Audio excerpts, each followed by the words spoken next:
Gaspard est vétérinaire et docteur en écologie marine. En compagnie de Toumi Brando, la petite fille de l'acteur, et des membres de son association Temana au Témoina, elle sillonne l'atoll pour collecter les informations nécessaires à la protection de cette tortue. On parle des tortues vertes, ce sont les seules tortues qui viennent pondre avec certitude en Polynésie. Et sur cet atoll, donc, il y a 12 motus différents, 12 petits îlots différents.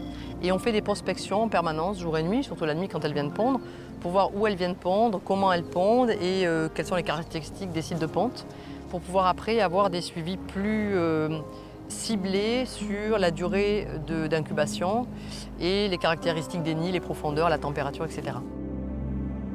Ici, les tortues vertes privilégient les plages bordées de végétation. C'est souvent sous les buissons qu'elles viennent creuser le sable, la nuit, pour y déposer leurs œufs. Là, on voit une trace, donc ça c'est typiquement une trace de tortue verte. On voit qu'elle arrive de l'eau directement. On voit que la tortue, elle a mis ses nageoires d'une certaine manière, la manière étant orientée vers le haut comme ça. Donc on voit que les nageoires font un signe un petit peu de V vers le haut. Ça veut dire que ça, c'est une tortue qui est montée. Alors, ce que l'on fait bien sûr, c'est qu'à partir du moment où une trace comme ça, on éteint nos lumières, on ne fait plus de bruit et on essaie de suivre la trace pour arriver jusqu'à la tortue, puisqu'apparemment elle n'est pas encore redescendue pour ne pas la déranger. Elle est très sensible au tout début, avant d'avoir commencé à pondre ses œufs, donc on ne veut surtout pas la déranger. Donc là, on suit comme ça, on va passer dans la végétation. Il y a des endroits où on ne peut pas toujours passer. Ah, là, on commence à entendre du bruit. Ah ben voilà, donc là, elle est juste là. Et là, on va essayer d'aller voir. On voit qu'elle est obligée d'incliner son corps parce qu'elle essaie de creuser une chambre à peu près de 50 cm. Avec ses nageoires postérieures, elle les transforme en palettes pour aller le plus profond possible. Comme une cuillère, elle prend du sable et elle repose le sable sur le côté. Et une fois qu'il est bien creusé, elle va pouvoir commencer à pondre ses œufs. Donc c'est vraiment impressionnant, regarde, tu vois les œufs ils tombent. Ils tombent les uns sur les autres, ils se cassent pas. On voit qu'elle fait des mouvements de contraction et surtout les œufs, ils sont recouverts d'un mucus qui les protège, qui les entoure. Et c'est avec une grande humilité en fait qu'on observe tout ça parce qu'à chaque fois, chaque ponte est légèrement différente, les paramètres sont différents. Et peut-être que ces tortues sont en train de changer leurs habitudes. Même si nos plages se réchauffent, elles ont trouvé un moyen de pondre plus sous la végétation et plus profond pour que l'équilibre du sexe ratio entre mâle et femelle soit respecté. Et tout ça, ça nous permet, nous, d'étudier et de voir comment les tortues marines ont réussi à vivre aussi longtemps et à se développer malgré tous les changements climatiques de notre planète. La tortue remblait son nid et va reprendre le chemin de l'océan.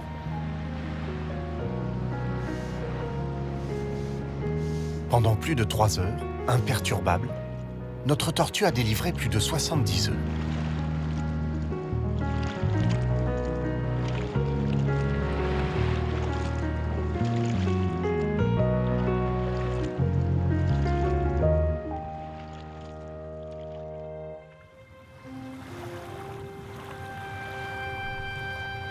Bon, bah, du coup, c'est bon, là, on a tout checké. C'est le dernier nid qu'on check ce matin pour vérifier. Tous les autres, apparemment, il n'y a rien eu cette nuit. Donc là, c'est le dernier de la côte est.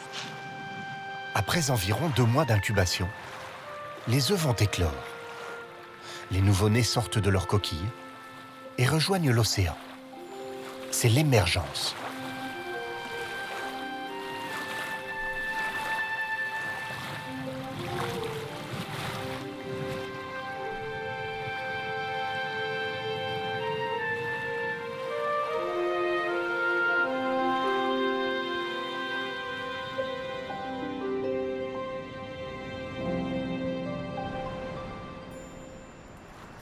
On a vu la tortue pondre, donc c'est le soir du 11 janvier. 11 janvier, Voilà. d'accord, Là, ouais. on est sûr, il y a des œufs. Parce que la dernière fois, c'est comme ça que il y en a une là. Ouais, c'est carrément incroyable, ça y est.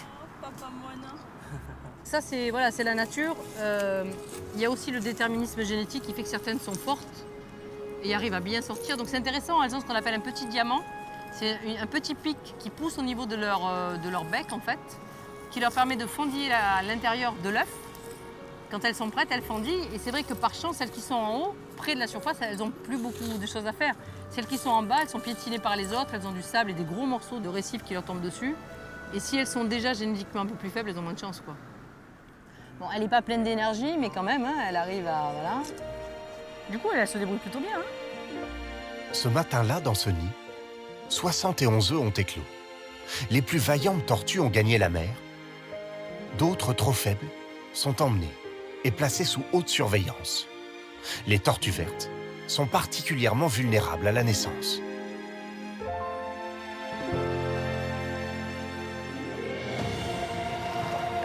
Oiseaux marins, requins, crabes, la menace est partout.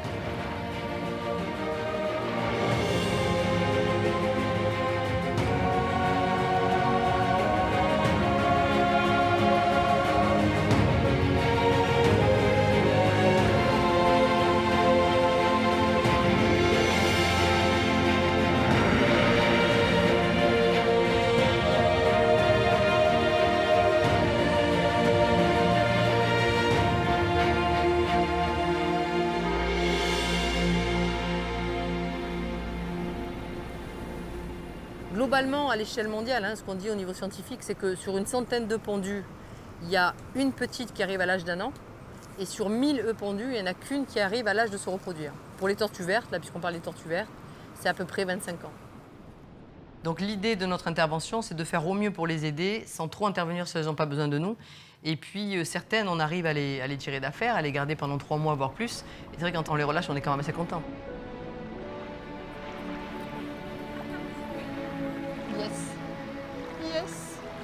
Samy. Là, elle vit sa vie, là, ça y est. Ça va, elle a de l'énergie, hein. C'est pas efficace, quoi. Elle vit Il avait quoi?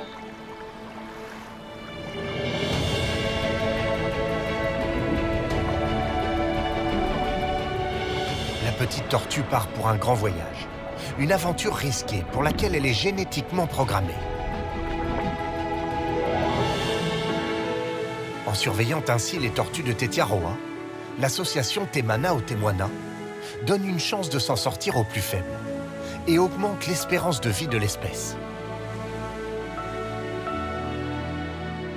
Mieux connaître, pour mieux protéger, la devise de The Explorer trouve dans ses actions locales son exacte signification.